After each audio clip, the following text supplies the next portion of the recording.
Ükskord ennemuistsel ajal elas üks kuningapoeg, kelle nimi oli Malkiel. Kuningapoeg oli lühikest kasvu ja kõhn ega tulnud kuninglike spordialadega hästi toime. Kui ta proovis jahikulliga jahil käia, sai ta kullilt nokaga. Kui ta proovis niisama jahile minna, hakkasid hundid teda taga ajama. Ta proovis ka vibu laskmist, ent oleks nooled peaaegu endale jalalabasse lasknud.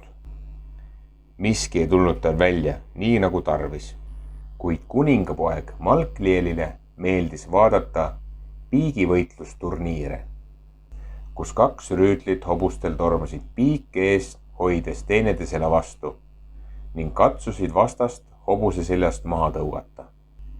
See rüütlite ajaviide nõudis osavust ja oli ohtlik, ent ka seda tahtis kuningapoeg proovida.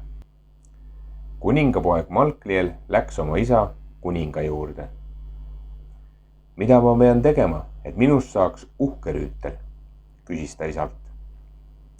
Mine nõia juurde. Ta elab tolles üksildases majas seal künka otsas, ütles isa. Nõid oskab sind kindlasti aidata.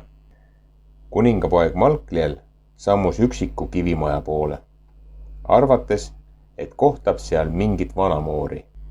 Nõid aga osutus hoopis kauniks tütarlapseks, kes oli Malklieliga ühevanune. Saan sind aidata, kui sa seda tõesti soovid, sõnas nõid. Ent võlukunstil on oma hind. Sa ei tea ette, mis selle hind on, enne kui tuleb tasumise tund. Kas sa tahad endiselt uhkeks rüütliks saada? Ja kuidas veel, hüüatas kuningapoeg Malkliel. Nõnda siis kogus nõid oma nõiarohu kokku ning viskas need toa keskel lõõmavasse õudsesse rohelisse lõkkesse. Pista käsi tulle, käskis nõid. Malkliel pistis käe tulle ning see polnudki tuline. Ta tõmbas leekidest välja kuldse piigi. Malkliel tänas nõida ja tõttas koos piigiga tagasi lossi. Kuningapoeg Malkliel läks kohe järgmisele turniirile ning avastas, et kuldne piik on võlutud. Vastase poole galopeerides paistis piik ise märklaua üles leidvat.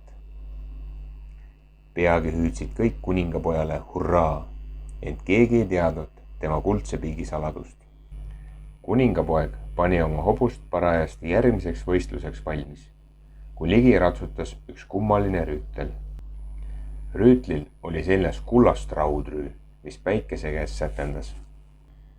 Tema kiiver oli lõvipea kujuline ning tema habemesse kasvanud nägu oli tõsine. Kõige kummalisem võõra rüütli juures oli see, et ta ei ratsutanud hobuse seljas. Teda kandis oma turjal hoopis suur ja togerjas lõvi, kes tõstis aeg-ajalt pead ja möörgas nii valjusti, et hobused muutusid rahutuks. Mina olen kuldse lõvi rüütel, hüüdis rüütel. Kes astub mulle vastu? Kuningas luges piigivõitluse reeglid kiiresti läbi.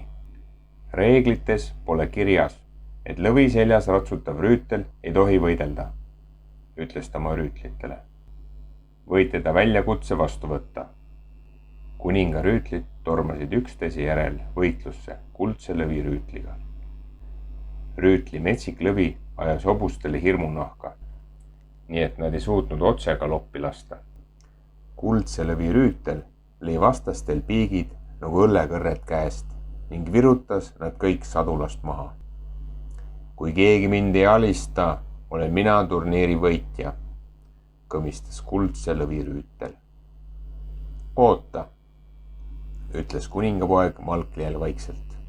Ma kutsun sind välja homme koidikul. Samal õhtul läks kuningapoeg Malkliel nõia juurde. Nõid leelutas sõnu lõkkesse, kuni sealt ilmusid nähtavale kummalised pildid. See rüütel saab jõudu oma kuldkiivrist, ütles nõid. Kuldset võlukunsti võib võita vaid kuldse võlukunstiga. See pead sihtima kiivrit. Kui su piik seda puudutab, haihtuvad nii piik kui ka kiiver. Aga ilma piigita ei võida ma turniiri. sõnas kuningapoeg Malkliel pettunult.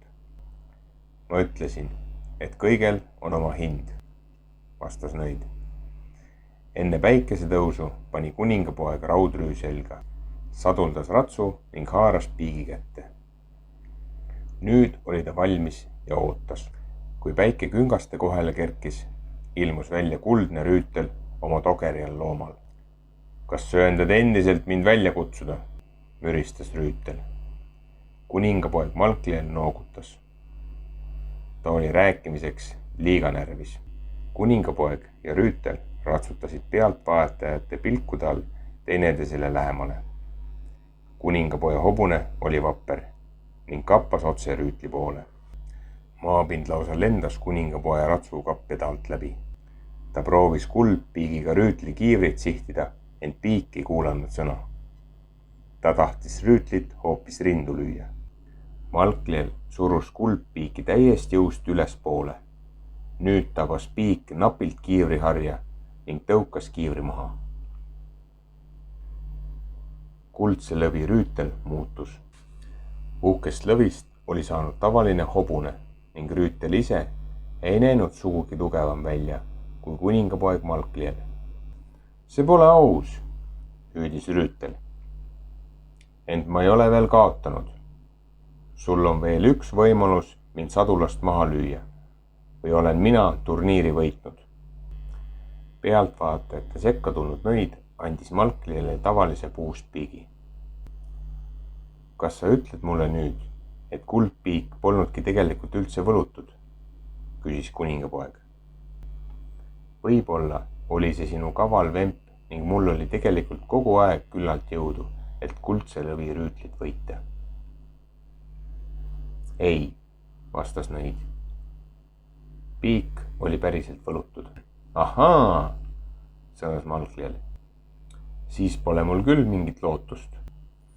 Nõid naeratas ning suudles poissi põsele. Usun, et sa saad hakkama, ütles ta. Ühtaegu hämmingut, piinlikkust ja heameelt tundev kuningapoeg astus viimast korda rüütli vastu.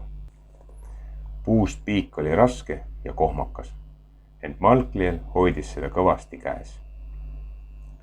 Kabjaplagina saatel rüütli poole ratsutades sihtis ta piigiga otse rüütli kilpi. Piik purunes pilbasteks ja kuldse lõvi rüütel vappus. Lõi vaaruma ning kukkus vandudes sadulast maha. Rahvas tõusis jalule ja hõiskas. Kuningas aga andis Malklielile turniiri võitja aunimetuse. Peagi võttis kuningapoeg Malkliel nõia endale naiseks.